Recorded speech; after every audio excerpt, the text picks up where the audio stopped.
नमस्कार दोस्तों। जैसे हम विचार कर रहे थे एक एक संदर्भ को लेकर, क्योंकि आयुर्वेद में जो जो चीज़ें बिगड़ा हुआ है उसको नहीं सुधारेंगे तो आयुर्वेद को आगे नहीं लिया जा सकता। तो उस कड़ी में हमारी मात्रा और काल की विचार चल रहा था।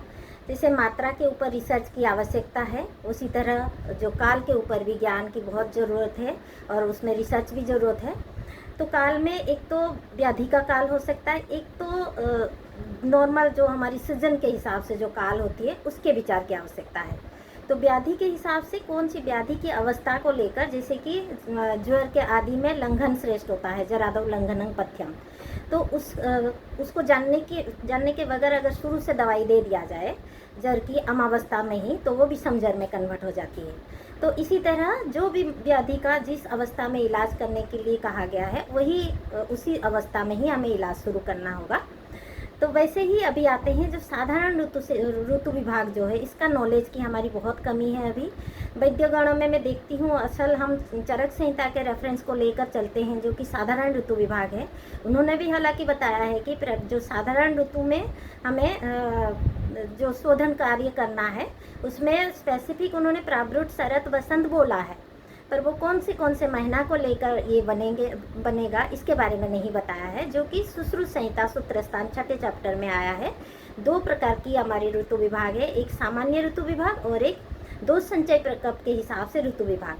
तो हम बिंग वैद्य हमें वो दोष संचय प्रकप प्रशम के हिसाब से ऋतु विभाग को लेना पड़ेगा चिकित्सा के तौर पे, तभी हम सफल चिकित्सा कर पाएंगे। जैसे फॉर एग्जाम्पल अभी हमारी साधारण ऋतु विभाग के हिसाब से देखें तो अभी ग्रीष्म ऋतु चल रही है, जो कि मिड ऑफ जुलाई तक ग्रीष्म चलेगी। पर हम अगर जो ऋतु दोष संचय के हिसाब से देखें तो अभी हमारी प्रावृत ऋतु चल रही है। तो प्रावृत ऋतु में ही हमें बस्ती कर्म करना चाहिए। तो ये ज्ञान अगर नहीं होगा, हम वेट करते रह जाएंगे, तो फिर बारिश आ जाएगी तब हम बस्ती करेंगे। तो इसलिए हमें क्या, अगर सही काल पे चिकित्सा नहीं करते हैं सफलता हमें नहीं मिलेगी। और सिर्फ ऐसा भी नहीं है सफलता नहीं मिलेगी, हम बहुत बड़ी नुकसान भी कर सकते हैं पेशेंट का। जो एक साध्य बीमारी है उसको असाध्य स्थिति में या याप्य स्थिति में भी हम धकेल सकते हैं। तो इसीलिए काल का ज्ञान बहुत ज़रूरी है।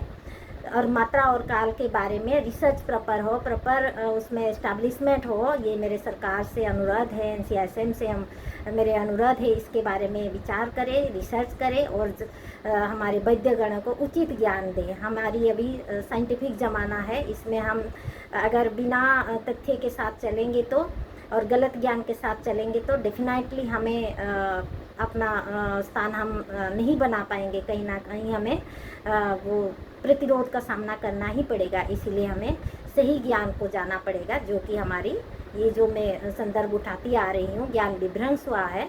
तो उसी तहत जो ज्ञान हम जिसको एम्फेसिस देना चाहिए डेप्थ में जाकर, वो ना करके हम आगे भागते जा रहे हैं। कुछ नया करना है, हमें कुछ नया इनोवेशन मॉडर्न के पीछे भागते भागते हम पागल हो गए हैं। हमें सिर्फ इनोवेशन दिख रहा है, पर हालांकि जो शास्त्र है ऑलरेडी उसमें जो विभ्रंश हो गया है उसको कैसे सुधारें वो हम सोच नहीं रहे हैं। उसके बारे में हमें सोचने की आवश्यकता है। आयुर्वेद में अपने आप में सब कुछ है, कंप्लीट है वो, उसमें कहीं कमियां नहीं है। बस उसके अंदर को झाँक हमें जानने की ज़रूरत है। उसमें जो असत्य घुसा है उसको निकाल फेंकने की ज़रूरत है और सत्य ज्ञान को रिसर्च के माध्यम से उसको एस्टैब्लिश करने की आवश्यकता है।